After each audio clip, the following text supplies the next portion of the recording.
My name is Monica Wilkinson Kelly. I'm the archivist at the Edith B. Ford Memorial Library in Overton, New York. This interview is being conducted as part of the Cayuga and Seneca Lakes Agriculture and Craft Beverage Memory Project. Today is June 16, 2022, and I'm interviewing Ian and Jackie Merwin of Black Diamond Farm and Cider. So good morning. Good morning. Good morning. Well, thank you so much for participating in our oral history project. You're welcome. Okay, may I start with Jackie? Could you state your full name? Jacqueline Merwin. Okay, Yeah. and Ian? Ian Merwin, Okay, or Ian A. Merwin, if need be. all right. And where are you located? Where's Black Diamond Farm located? We are right on the southern border of Seneca County, just north of the village of Trumansburg. It's a 64-acre farm in the middle of what was the King land grant after the Revolutionary War, just north of T-Burg. And can you tell me your background, your education specifically, where you're from? So I grew up in the Hudson Valley on a farm, went to college in the West Coast, was in South America for a couple of years, and then lived in San Francisco for 16 years. That's where Jackie and I met in the early 70s. We came back here in 1985 when I was entering the graduate school at Cornell. And I went through, completed a PhD at Cornell in what was then pomology, which is now horticulture department, and got hired for a faculty position when I finished my PhD in 1990. And I was at Cornell for 28 years, research and teaching professor. Retired in 2013, and that's when we got our farm winery license and started selling cider commercially. Okay, and so you were teaching specifically a particular topic in pomology? Yeah, I was in the horticulture program, and my specialty was basically sustainable orchard and vineyard management, kind of agroecology. My research had to do with the interaction between trees and vines and the surface vegetation in an orchard or vineyard, and then the soil microbial ecology. Okay. And Jackie, what about you? Do you have a prior background in agriculture? No. None. I was for quite a while a welder in a shipyard in California, and then when we moved here, then I had a job. I got a job teaching students how to weld, and then we moved here, right? Mm-hmm. And I got a job working with teenagers with the city of Ithaca. Did that for I think almost 20 years, and then at some point, Ian was like planting here, planting there, and it kind of got out of hand, in my opinion. And I said, how about I quit my job a little bit early from, not getting my full whatever, and I'll do more work in the farm or on the farm. And he said, oh, okay.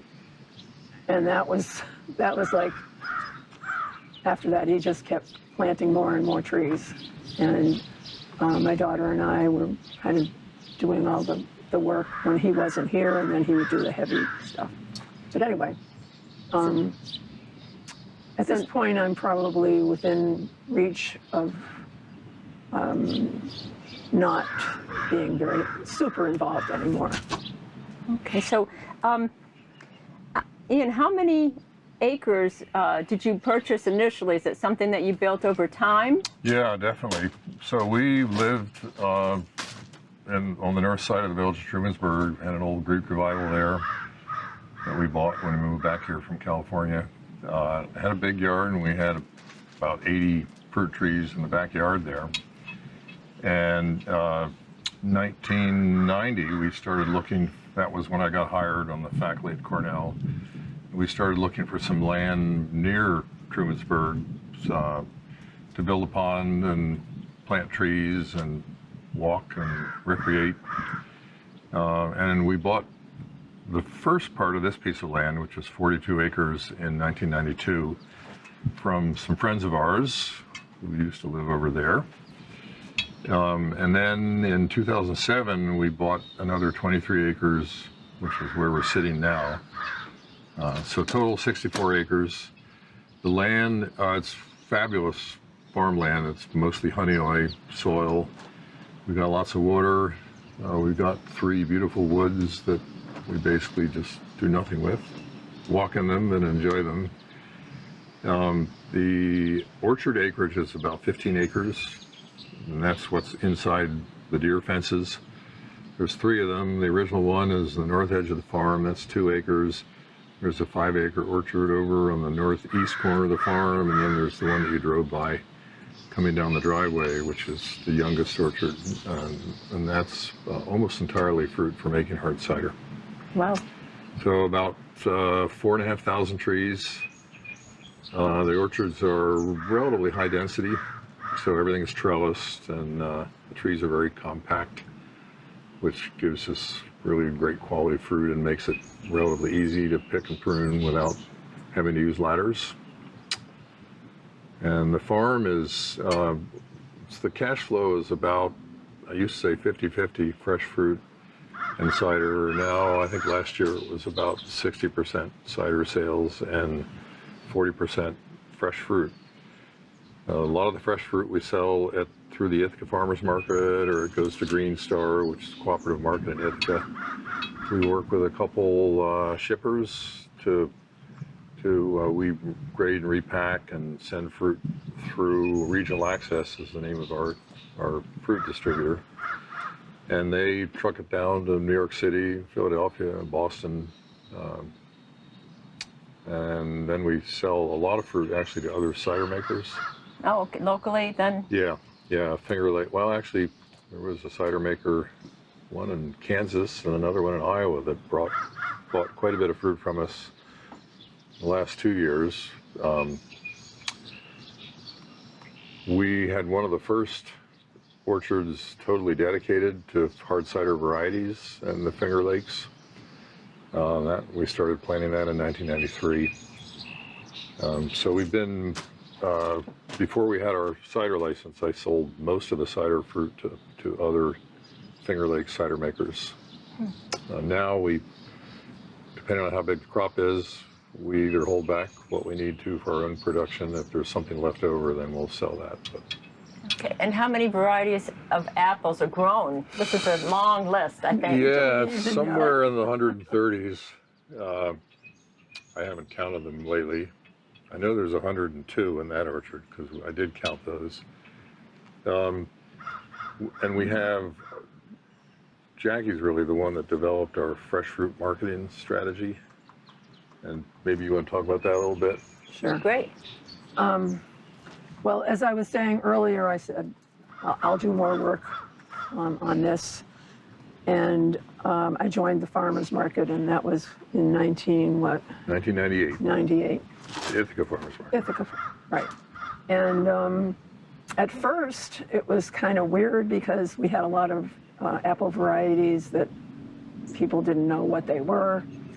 So I kind of started this thing where I made little toothpick things to let people taste them, the different samples, because a lot of them were, either brand new types of apples or very old types of apples.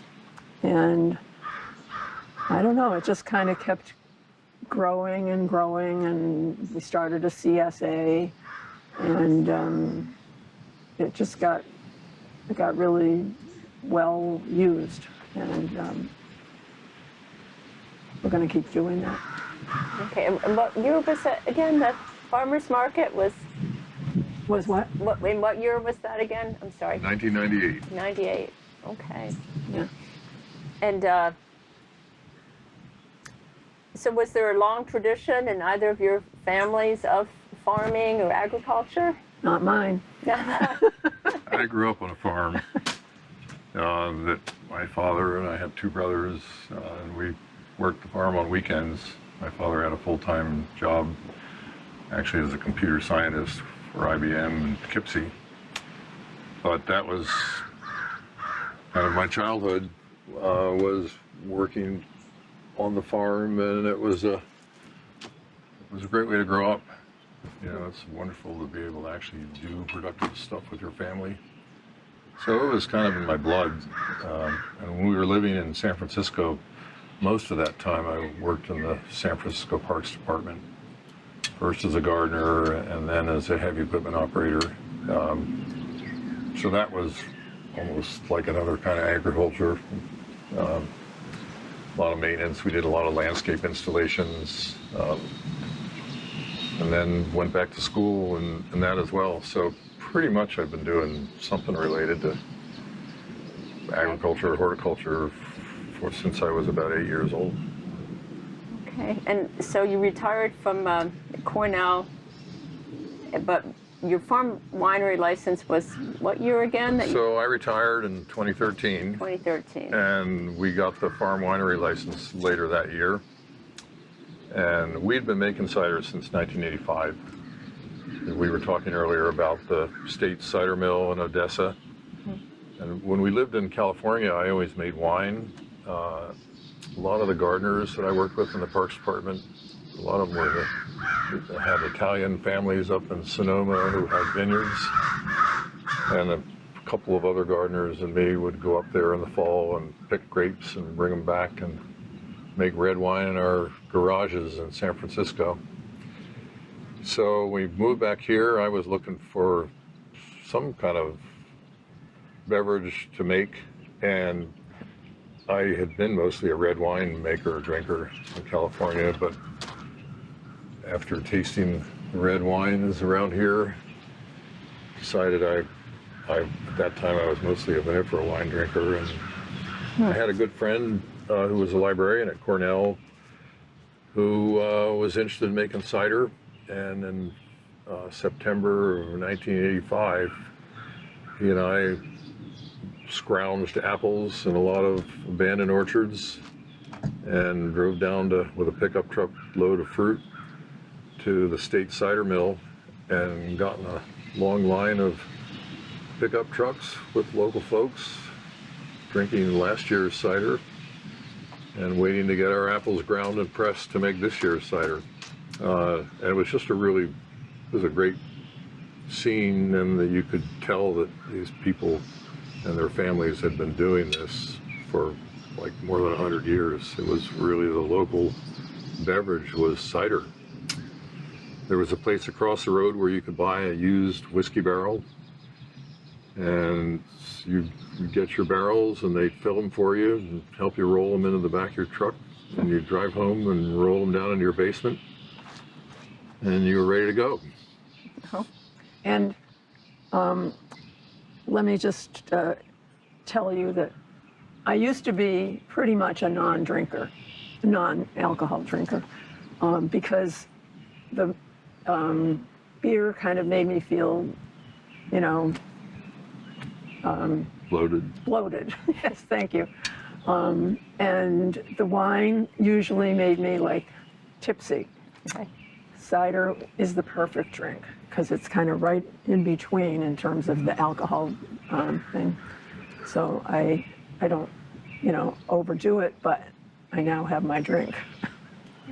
Okay, and so for people that don't know, can you explain, Ian, what is an heirloom apple? And, you know, are your heirlooms from New York State specifically? Can you talk about that? So our apple market and production is essentially niche marketing, right? So the dessert apples that we grow for culinary, for out of hand eating, they're mostly apples that nobody else grows. And instead of, most orchards would have maybe 5 or 6 varieties and they would have thousands of trees of each variety. Ours is kind of flipped. So we have 130 some varieties. There's a few that we have 300 or 400 trees of, but a lot of them are just 15 trees, 20 trees. And in a dwarf high density orchard, you can do that because, you know, the trees don't take up that much space. So really early on, I got interested in heirloom apple varieties. It was really coming off, there were a couple people at Cornell that were interested in heirloom vegetables. And there's a whole thing called the Seed Savers Exchange in Iowa that's done some fabulous work collecting seeds of open pollinated vegetables, and there's a long history of indigenous apple varieties. When I say indigenous, I mean apples.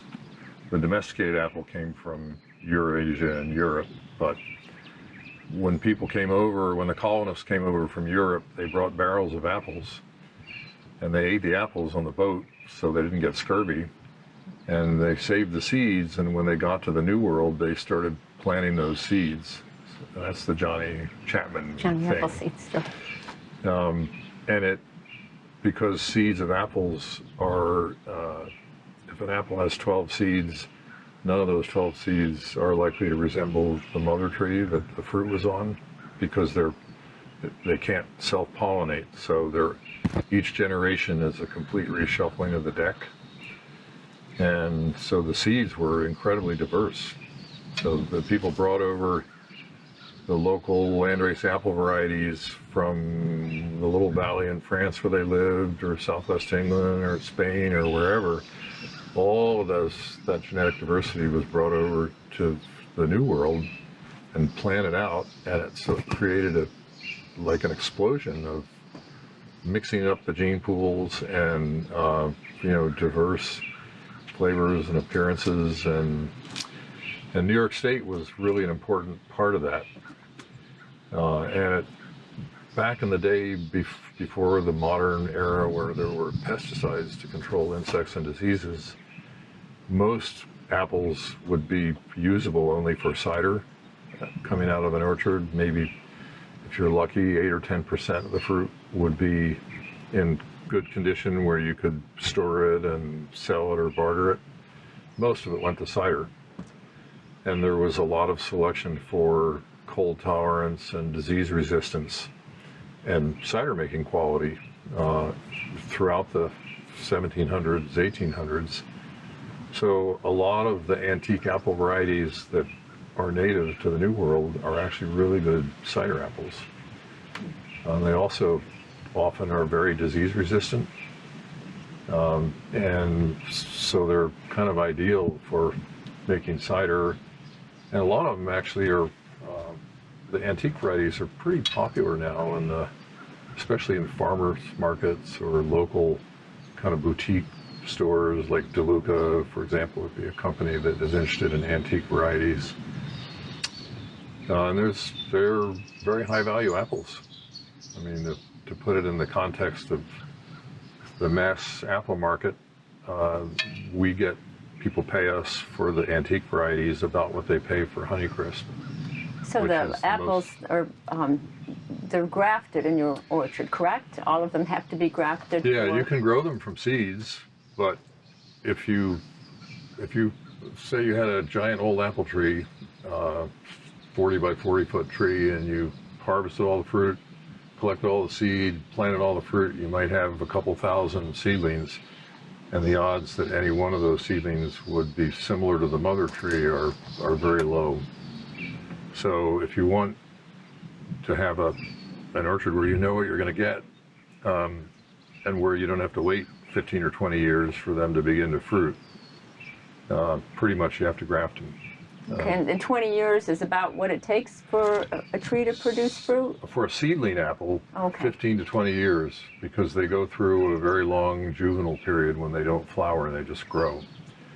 But a grafted tree is it's what's called a chimera, where the roots are one genotype, and everything from the grafting and up is a completely different genotype.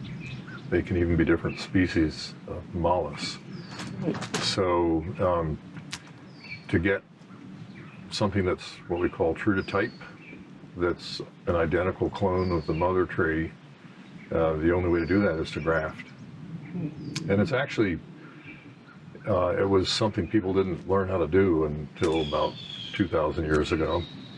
And there have been long periods in European history when people forgot how to graft, but it was reintroduced from China, presumably by Marco Polo.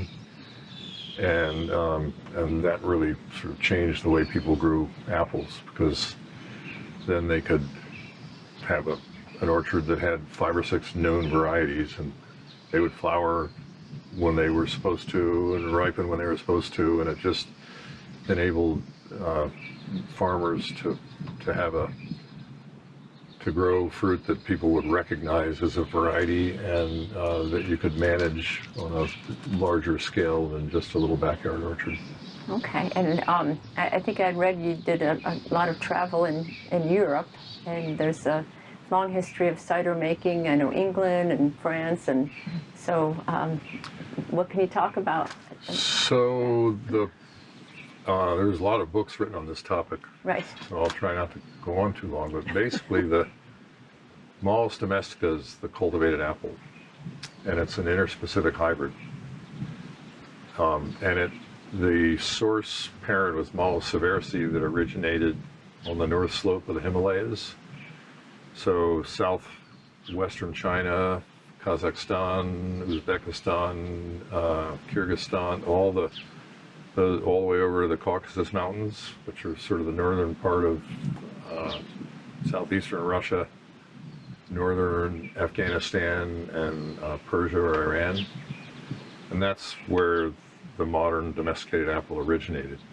But as they were brought into Europe, mostly through camel herders, trade overland traders on the Marco Polo route, the seeds got spread, and in Europe there was some hybridization with the native Malus sylvestris, which was a crabapple native to Western Europe. So there's a little bit of sylvestris in the modern apple, and pretty much all the different apple species can cross with each other. So there's a huge potential for diversity, because 40 species, thousands of cultivars within the species, it's a really big gene pool. Long topic of conversation. Yeah, so it came into Europe, and there's some debate in academic circles as to where the modern cider apple originated, modern in the loose sense. My sense from what I know about it is it was probably northern Spain. It was the Celtic people. That the Celts were tree worshippers, and the 2 trees that were the most sacred in Druidic or Celtic culture were apples and oaks. And I don't know, the oaks produced acorns, which were very nourishing, and the apples produced fruit that you could ferment, which was a different kind of nourishment. So it goes way back in Europe, 3, 4, possibly 5,000 years, back in the era of Stonehenge in England, northern Spain, and northern France. They have their own local varieties. Right, in Normandy, I know. Well, the cider apples that grow in Normandy are actually different than the ones that grow right next door in Brittany. And the same thing in Spain. Galicia has their local varieties. Asturias has, San Sebastian, all the way over into the Basque country. It's very diverse. Okay, and so how many cases did you produce the first year of cider when you released your first cider? So we typically, from 1985 until 2013, we would make 1 or 2 barrels of cider every year. And this was just for your home production? Home, and I would, we went to a party, I'd take a gallon jug of hard cider. Okay.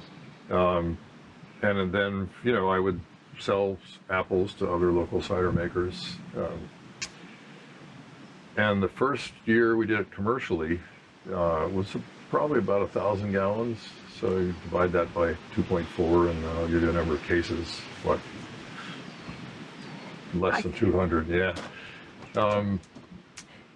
Then the second year we scaled up to about 1,500, and it keeps going up every year. I think this last year we're going to be at around 3,000 gallons, so around 1,200, 1,300 cases. And we've always tried to scale up in a gradual way. Right now we're basically out of room to plant new trees. We signed on last year with a national distributor, so we have the potential to double or triple our cider sales, but we're trying to do it incrementally where we can maintain the quality and the diversity of the ciders and scale up enough. Right, and the types of ciders, labels have changed, I'm guessing, over the years. What did you start out with initially? What was the first? So our first cider was what we called Slate Stone, and that was a blend of about 23 different kinds of apples. Wow. And to be honest with you, I mean, at that point, the cider, if you sell fresh apples, everything has to get graded. And when you grade, you're mostly grading for cosmetics. You know, depending on the variety, anywhere from 10% to 50% of the apples aren't cosmetically something that people would pay you for. So that fruit goes into a bin, and next time you press cider, that bin is part of the mix. And traditionally in Europe, actually, most of the ciders are blends of dozens of different varieties. Like in Normandy. What is like a good tasting apple that someone may buy at the market isn't necessarily what you want in a cider? It depends on the apple. Okay. A lot of the New York antique varieties we grow, Isopa Spitzenberg, Golden Russet, Newtown Pippin, and Northern Spy would be examples. Those are historical New York apples, every one of them. They're now grown all around the United States by people for making cider. Okay. They're all edible, you know, interesting flavors, great textures, very different flavor profiles. And so we were growing them anyway as antique varieties to sell at the farmer's market. And then when we really got serious about making more varietal-based hard ciders, they just happen to be really good varieties for that. So, so there's 4 different kinds of apples for cider making purposes. And the 2 critical ones for very high quality ciders are called bittersweets and bitter sharps. And the bitter part means they have a lot of tannins or polyphenols, and then the sweet or sharp just has to do with how much malic acid they have, so how acidic the juice is. And then most of the dessert and culinary apples would be either sharps or sweets. So sharps that most people would know, Cortland and Granny Smith, McIntosh, that just basically the sharp just means there's enough malic acid in the fruit, so the acidity or the pH of the juice will be in the low 3s, which gives you a stable fermentation and a good shelf life in the fermented cider. The sweets are the apples that you mostly see in the supermarket. So Honeycrisp, Fuji, Gala, Golden Delicious, Red Delicious, those are all sweets. But we think of eating apples that are sweet or baking even. Yeah, most eating apples in most parts of the world are just sweets. Mm-hmm. Western Europe and the Eastern United States, a lot of people like sharps. A lot of our traditional varieties are quite acidic. But that's kind of an anomaly. If you look at the global apple market, it's very predominantly sweets, things like Fuji. Fuji is the #1 apple variety in the world now. Okay, so how many products of bottled ciders or brands? Yeah, I'm just curious because so many, you need a number of apples, correct, to balance out the type that you Depends on the apples. The bitter sharps, which there's very few of, maybe 80 or 100 that are commercially available in Europe mostly. Those have just the right combination of polyphenols, sugars, acids, and aromatics that you can make a single variety cider. And some that we make, Kingston Black would be an example of that. Okay. Chisel Jersey would be another example. Porter's Perfection, Babinet. There's just a relatively few apples that on their own have the right chemistry to make a good cider. Okay, and as far as the soil, I know when talking to vineyard managers, the soil types can vary from one part of the vineyard to the other. Do you find that true, and does that change your Totally, apples? yeah. On this farm, the soils are almost all really good. And they're what's called glacial till, so they're all related sort of geologically. It's basically what dropped out of the glaciers as they were receding 12 to 15,000 years ago. They're young soils. They typically have a lot of base cations, so like potassium, magnesium, calcium, which gives you sort of a high pH soil environment and affects the nutrient uptake of a tree or a vine. In the case of apples, the apple tree is pretty different than a grape in that the apple is much better adapted to our soils and climate than vinifera grapes especially. We're right on the margin of, them being able to reliably survive and produce, which is why so many of them are right around the lakes, because that's where you get the microclimates. The microclimate, right. The apples are a lot more robust physiologically. A temperature that would kill minus 15 Fahrenheit would be right on the margin with major damage on peaches, some kinds of plums, and almost all vinifera grapes, or really everything except Concord. And that temperature for apples is not a problem at all. Some apple varieties are good to minus 40. Honeycrisp would be an example that was developed in Minnesota. Minnesota had their own apple breeding program, still do actually, which has turned out to be really important in the world apple market. And the reason they had to have their own program was they needed apples that would survive in that really cold northern continental climate. Yeah. Yeah. So, Jackie, did you have to plant a lot of the orchards as well? I took part in it. Okay. I wouldn't say I was. I wouldn't say that I was a major player in that, but other people. We have a daughter who has been helping out with that. We have some really great people that work for us, and it's kind of a ongoing thing. Like you plant all these apples, and then you decide, oh, these guys are no good, let's plant something different there. So it's kind of a moving thing. Right. And I'm not doing it anymore. Okay. And as far as orchard management, is that all you, Ian? Do you have to go out and inspect for Yeah, I do. pests and I do things the like pest that? management. Okay. I'm involved in pretty much everything related to the food production. We have two guys. Chris Negron has been working for us for 11 years. Dominic Costa has been working for us for going on 6 years, I think now. And they're really, I'm 74, so there's a lot of things that I can't do or can't do very well anymore. So they're, from day to day, they do a lot of the cider making and most of the pruning, most of the harvesting. But And he makes buildings like that over there. Oh. yeah, we've everything that you see on this farm actually we built over about a 30-year period. Oh, all right. And When what we sort of? bought it was just open agricultural fields. Okay.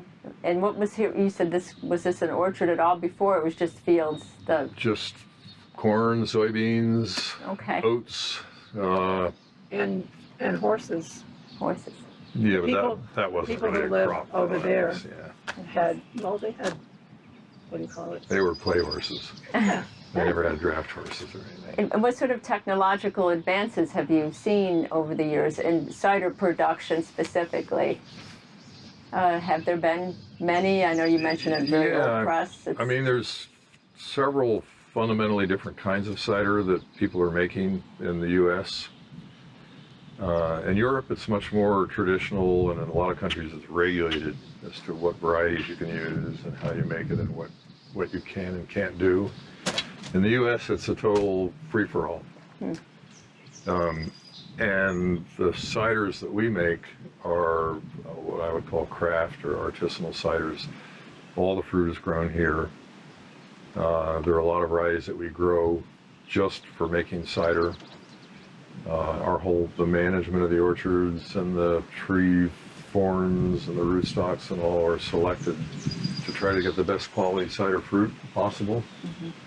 Yields on a lot of those varieties are not real high. A lot of them are biennial, so that on year, off year.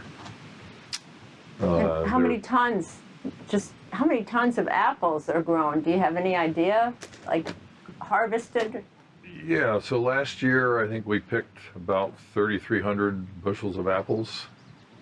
You can multiply that by 40, and that would be, a lot, many tons. Math, not my favorite. But it's a lot of fruit. It's all picked by hand. Every tree gets pruned once a year by hand. Wow. That was going to be my next question. What is the level of physical work in the orchard for you? Well, and for Jackie? Well, just one thing is way back when I just had started, not working at my other job anymore. There's all kinds of other work that you need to kind of do all this stuff to try to get the train the trees. Train the trees. You got to, have a certain way that you want them to be so they don't flop over. And so my daughter Erica and I did a lot of that way back when, and I don't know who's doing it now. Dom and Chris and I, although we're doing less of it, because that's the first 2 years when you plant an apple tree, it's just like raising kids. The first 3 or 4 years are really critical, and what kind of person that kid's going to grow up to be. It's the exact same thing with apples. There's a lot of branch selection and tying branches down or supporting them up or removing branches in places that would not be good down the road. So it's very intense. Yeah, almost 5,000 trees I think I had read, and you said about 4,500 or in that neighborhood. Yeah.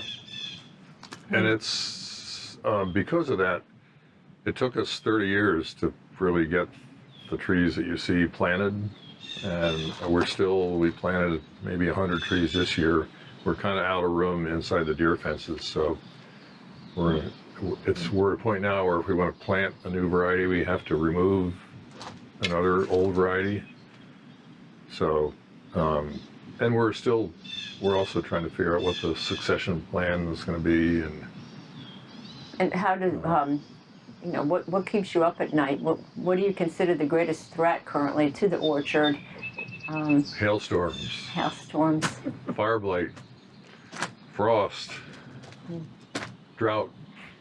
Well, fortunately we have a lot of water on the farm, and we've dug 2 big ponds that we can use for drip irrigation in a dry year.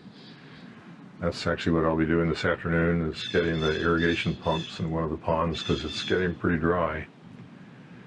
I see you have some solar panels also. What percentage of your energy comes from? Yeah, that's actually my son's solar grid there. He lives in the greenhouse. We have the same number, and they're on the top of 2 of our barns, which are kind of behind the house. Okay. And we have the maximum, we have about 30 kilowatts of solar generation, and it all goes into the grid. So that those boxes over there on the side of the house next to the heat pump, that's the grid tie system. And right now that meter is almost certainly running backwards, which means we're meeting all of our needs on the farm, plus sending electricity into the grid. Oh, wow. New York is a state that has what's called net metering, where that's the way you can have it set up with your power utility. And pretty much what happens in the summer, we're producing more electricity than we need. So it goes into the grid, and the meter runs backwards, and we build up a credit.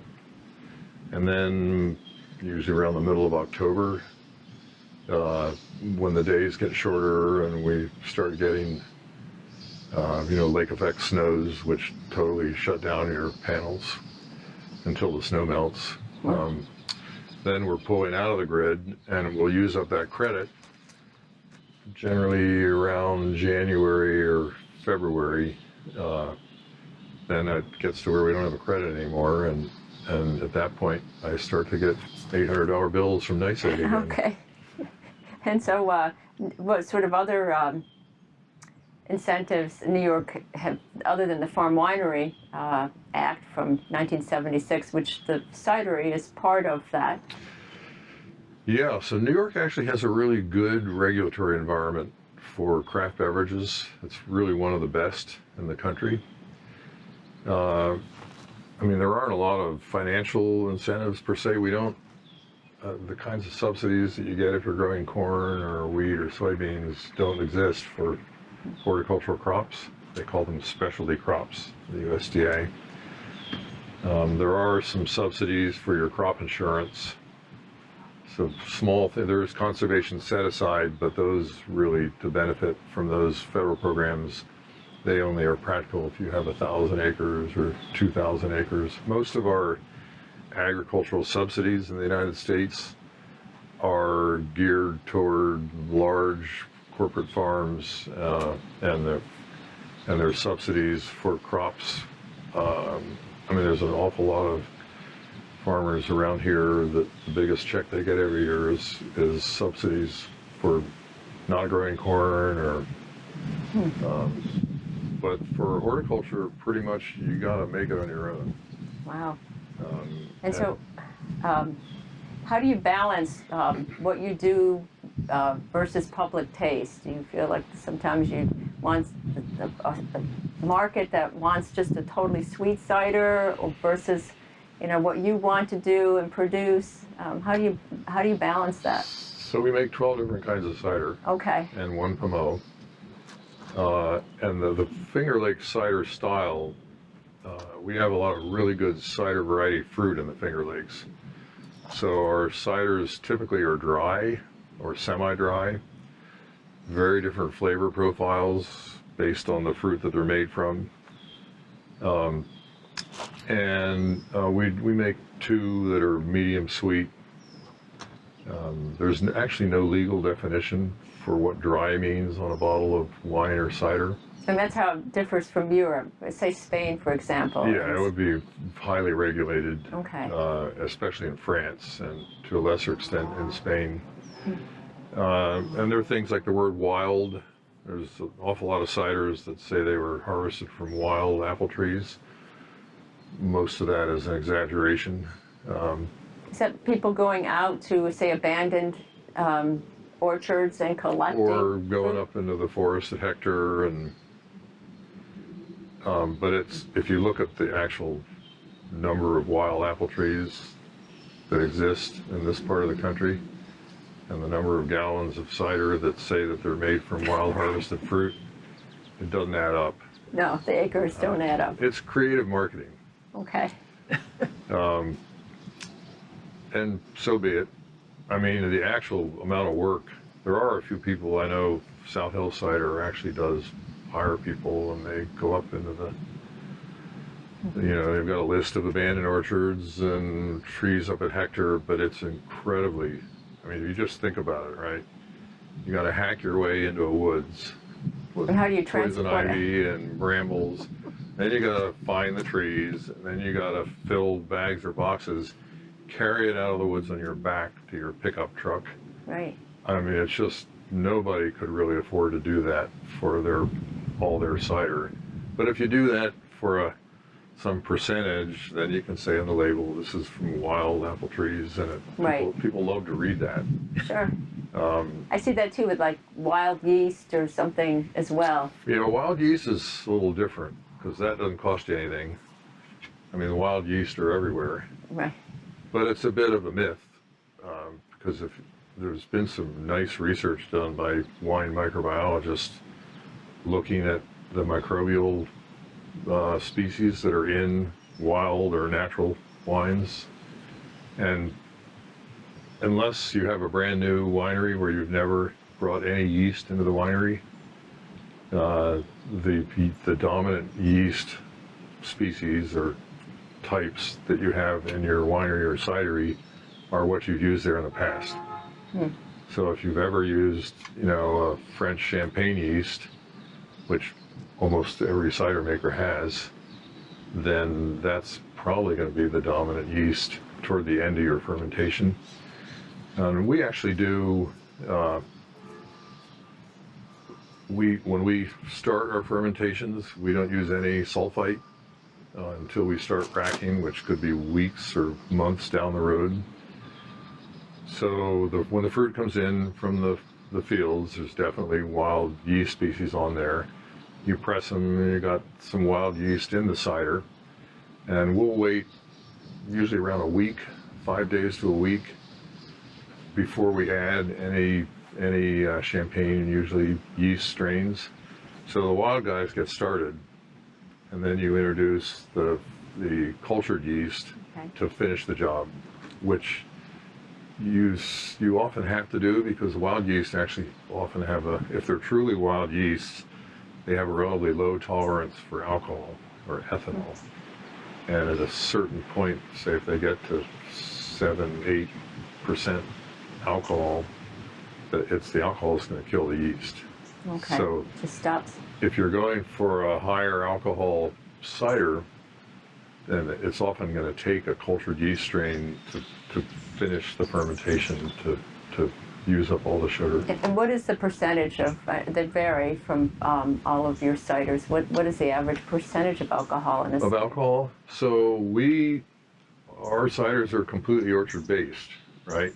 And I think in the last 10 years, I've added sugar pre-fermentation once or twice.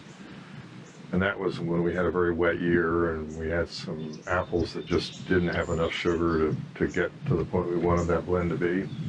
But basically, the alcohol in our ciders is completely determined by the fruit that we bring in from our orchards. Okay. And that varies a lot from year to year. Last year was a wet, kind of cold, cloudy summer, and so the bricks or the sugar concentration in the apples and the juice was a couple of percent points lower than it normally would be. The year before was a hot, dry summer. Actually, it was the only summer where I've had to run the drip irrigation a lot. The sugars were up around 18-20% in a lot of our mixes. And there's a simple formula. If you know what the initial sugar concentration is in your cider, and you multiply that by 0.6 and you ferment it all the way to dryness, that's what the alcohol by volume is going to be. And for ours, it varies somewhat by the blend, but it's usually between 7.2, 7.3, and for some of the traditional cider apples, especially the European ones, the alcohol by volume can be 9 or 10%, which becomes a problem at the other end because you don't really want your ciders to be that high strength. Correct. The higher the alcohol, the less people are going to drink. And you sell it by the glass, right? So you want people to be able to... And then you have to sell it by a different size glass, correct? If it's a different increased alcohol level. Yeah, so when we do like a flight or sell by the glass, it's generally going to be an 8-ounce pour. Okay. But like wine, very similar to a white wine pour if somebody's doing a flight.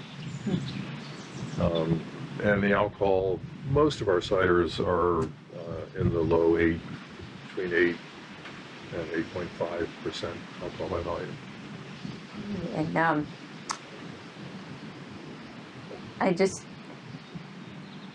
how did COVID impact your business? And it's a question I always hate to bring up, but it's something that the industry has had to deal with for the last 2+ years. Did you have to stop your tasting room? So this was our tasting room, outdoors, Okay. under umbrellas, and we had to sort of move everything outside, basically. All right. And at the farmer's market, well, farmer's market didn't think it was like that difficult to, Well, it's an outdoor market, yeah. the Ithaca market. It's a pavilion roof, but it's open on all sides. Right, it was considered essential And by New York State. everybody had to be, with the first 2 years, everybody had to be masked. They're not doing that anymore. And There were all kind of things at the farmer's market that were, because of that. And some of that was, being on the other side of the, being more toward the parking lot, like coming in the back door and saying what you want. And, sort of it was like curbside pickup. Curbside pickup, right. Yeah. Not touching the fruit. And we touched the fruit with gloves. Gloves on. And did you have to serve food as well? That We was don't- one of the well, requirements? We did here. Here, We right. used to do little samples with a toothpick on apples, but we didn't do that during the entire.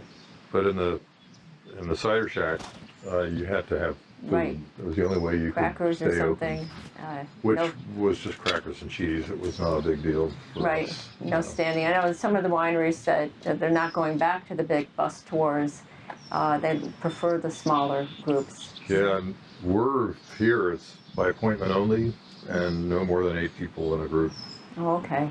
So you never had probably the buses and some of the limo things? We've had a couple busloads of people here, not for tasting events, but 3 or 4 times, like we had the American Enology Society brought a busload of enologists from all around the world in. There were almost 60 of them, a great big bus. They got the bus stuck over there. I had to pull them out with a tractor. Oh, no. But they bought $1,800 worth of cider too. Wow. So occasionally I do. There's a half dozen Cornell student classes that come out here for field trips. They're usually a van, 20 students, maybe a small bus. But in terms of the tasting room, if people are coming to do a tasting, I just tell people if there's 8 people coming already, you're going to go later that day or pick another day. Okay. And when you were at, you mentioned Cornell and enology visitors, and when you were at Cornell, were you at the Ithaca campus or Geneva? Ithaca. Ithaca, okay. Yeah, well, my position was 50% teaching. Okay. And if that was a big part of your job there, then generally you would be based in Ithaca. Not always, but for the most part. All right. Well, is there anything else? Like, what do you think you've added? I'll ask each of you. How do you think? What is the proudest contribution that you've made to the apple beverage industry, cider making industry? Jackie. Jackie's gonna, well, I actually don't know, but I'll take a guess. I think since we started this, it's been gradually coming into itself as a new but old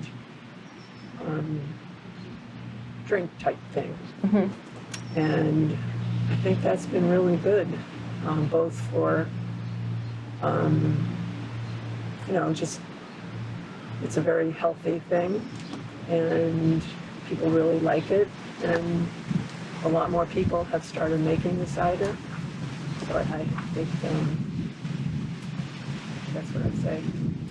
Okay, Ian, you have. I'm sure you have more. So I think Jackie really played a significant role in developing a market for antique apples, for heirloom varieties.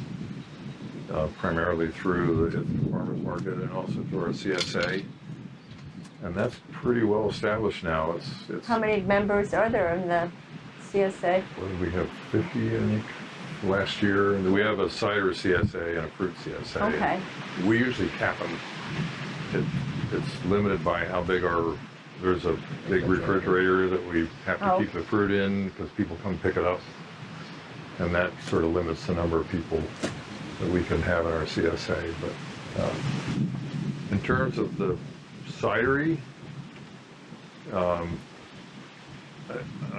think there's a bunch of craft cider makers in the Finger Lakes. And we're one of them. And we've played a pretty important role over the years, I think, in providing fruit for many of those cider makers when they were getting established. And I think all of us in the Finger Lakes are trying to maintain and build a market for high quality craft ciders that are made from cider varieties that are sold like a wine format, basically, not in a 6-pack. And the mainstream cider market is headed in a completely different direction. It's very, very little of the 12 or so cider brands that you'll see in all the supermarkets and in most of the menus. They're mostly made from juice concentrate that could come from anywhere in the world. And it comes in barrels or bags, large bags that you can put on the back of a truck. And it's boiled to concentrate the sugar up to 75%. So that's the cheap way to make cider. And a big cider maker company, I don't want to name any of the big ones, but people know who they are. They're the ones that most people have tasted, unless they actually go to cideries. They can produce their cider at probably 10% of what it costs us to produce ours. Juice concentrate is a global commodity. Most of it now comes from China, Poland, Hungary, Chile, and a lot of it actually is coming out of Washington. Washington State. Yeah, the varieties that nobody wants to eat anymore, things like Red Delicious, Gold Delicious. They juice them and boil the juice down to juice concentrate and sell that to the cider makers. That's an industrial scale way to produce cider that no way we can even come close to competing with that.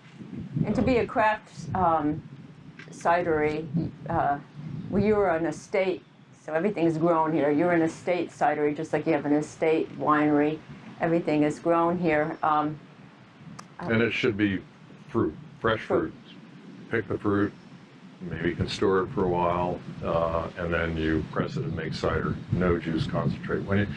Inherently, when you concentrate juice, you boil it. And when you boil it, all of the fruit volatiles go out the top of the tank. They actually capture them and distill them and sell them back to the food industry to flavor apple muffins or apple oatmeal. But juice concentrate is basically sugar, water. They'll often add malic acid to get the pH where it needs to be. And when you make a cider from juice concentrate, there isn't going to be any varietal flavor left. If you get the juice concentrate from Europe, there might be some tannins or polyphenols if it's coming from France or England. But you can't make a mass market craft cider that really has aromatics of different varieties and tannins and the whole complex flavor profile that you got to start with fresh apples to get that kind of cider. Sure. And some of those apples need to be cider varieties. Okay, and I forgot to ask, I always ask people about names. Can you talk just briefly the name of your farm, where that came from, since it's a very specific region? Jackie? Okay, well, there's two sections of this farm, and right down the middle of the farm. Is this correct? Mhm. There is part of the Black Diamond The Lehigh Express, Valley Lehigh Railroad. Valley. Railroad, right. Black Diamond Trail. Mhm. And a lot of people, know that. And it runs right through the farm. I thought that was a cool way of denoting what we're doing. Right, and Black Diamond meaning the reference to the coal. So Black Diamond is anthracite coal. Oh, right. And there was a famous locomotive passenger express on the Lehigh Valley Railroad that they called the Black Diamond Express Correct. that went from Philadelphia through New York City, came up, I think through Binghamton originally or somewhere down there, went right through Ithaca, right through the middle of this farm, all the way up to Geneva, and then it went out to Buffalo through Rochester. And that 100 years ago, that whole Lake Ontario, Lake Erie area was one of the major industrial, technological regions in the United States. It's an analogy. It was the Silicon Valley of the eastern United States, was along that lakeshore, and most people don't realize that. Right. And the Black Diamond Express, the purpose of that was to get these business executives from a big city up to the industrial steel, glass production centers. And it actually went through this farm at 90 miles an hour. Wow. Any And remnants? there's a lot of pictures. If you Google Black Diamond Express or Lehigh Valley Railroad, there's a lot of train buffs that you say Black Diamond, they'll immediately know about the locomotives. And there's still, there's chunks of coal. If you plow along the edges of the fields, they have these big chunks of anthracite coal that they burn in the locomotives. Right. And the dinnerware was this very heavy grade white porcelain dinnerware. Right, from Buffalo, China, or Syracuse, China? It'll just say Lehigh Valley, but it's really thick stuff. Mm-hmm. And I think when they would break anything, they just heave it off the. Okay. So all along the banks of the old railroad trail, if you start digging, there are these chunks of saucers and plates and. Right. So I have a bunch of friends who have dogs, and we very often get together with all of our dogs and walk, up and pretty much walk the whole trail up until it's maybe almost to the end of it. Not the end of it. At the next road. Mm-hmm. At the railroad, crossing the road. Yeah. And the dogs love it. The dogs know it when you say, "Okay, girls, let's turn around." They know what to do. It's really fun having that. In the winter, it's not so much fun because a lot of people do snowmobiling. Mm. But the snowmobilers make it walkable in the winter. Oh, that's true. Pack it down. When the cut a snow trail. is deep, it's kind of hard to walk in deep snow, and there aren't, 95% of the snowmobilers are perfectly nice people, and they slow down if they see you with your dog. The other 5% are a bunch of drunken yahoos that Oh, no. throw their beer bottles and their cigarette butts all over the place and Wow. run over, That's too they're bad. mostly kids, younger ones that go through here at 60 miles an hour, which is, So there's an easement then, that's still from the train? so Lehigh Valley Railroad went bankrupt in around 1970, came through in around 1870.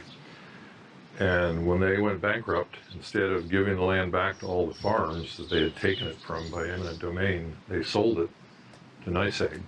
Oh, okay. And Very NYSEG bought the right of way. I think they were planning to put a power line down it, which actually, if you've been on the Black Diamond Trail out of Ithaca, which Cass is- Park. that's actually a state-maintained trail now. which Okay, is right. It's not maintained up here. And for a while there, when you're going up the hill coming out of Cass Park, there's a power line, right? And I think that was NYSEG's intention was, and they decided, I guess that they didn't want to do that it wouldn't be economical. So now the park from Teganic Park to Ithaca is this, they gave it to the state, and it's a maintained trail with bridges, and I mean, I've hiked it and It biked starts it. like at the top, behind the park, up on, I can't remember the road by, It ends right by the waterfall. right, Yeah, and you can pick it up. and then it goes all the way to Ithaca. All right, Uh, right. And it's a pretty heavily, I just drove by yesterday, and there were probably 30 cars at the trailhead. Someday. Yeah, it's a good way to bike to Ithaca. Or to Coming bike. back might But not not be to so mine. fun. Yeah, except railroad grades are usually, Pretty level. the trains can't pull something up the steep hills. Right. So a railroad grade is usually very bikeable. Okay. You could also bring your bike onto a In your car, you mean? no, in a bus. You can bring, Oh, bring the bike Bike. back, not make it back. Oh, that's on true. the front of the bus. Yeah. Yeah. So I guess my final question is, Jackie, would you do it all over again? yeah. Okay. Yes. Fast. That was a fast response. And Ian? Yeah, definitely. Okay. I mean, Well, we're at the hard part is really where we are right now, which is trying to figure out how much longer we can physically do it. And our daughter Erica would really like to continue the business. It's a full-time job for her, and we're really trying to. I would like to keep doing what I do as long as I'm physically able to. And modern tractors are a lot easier to drive than the ones I grew up driving. So there's plenty of 80-year-old farmers you see out there working the fields on their tractors. okay. Well, thank you so much for your time, Jackie and Ian Merwin. And my name is Monica Wilkinson Kelly. Today is June 16, 2022, and I thank you so much for your time and wonderful farm and cider business. Thank you.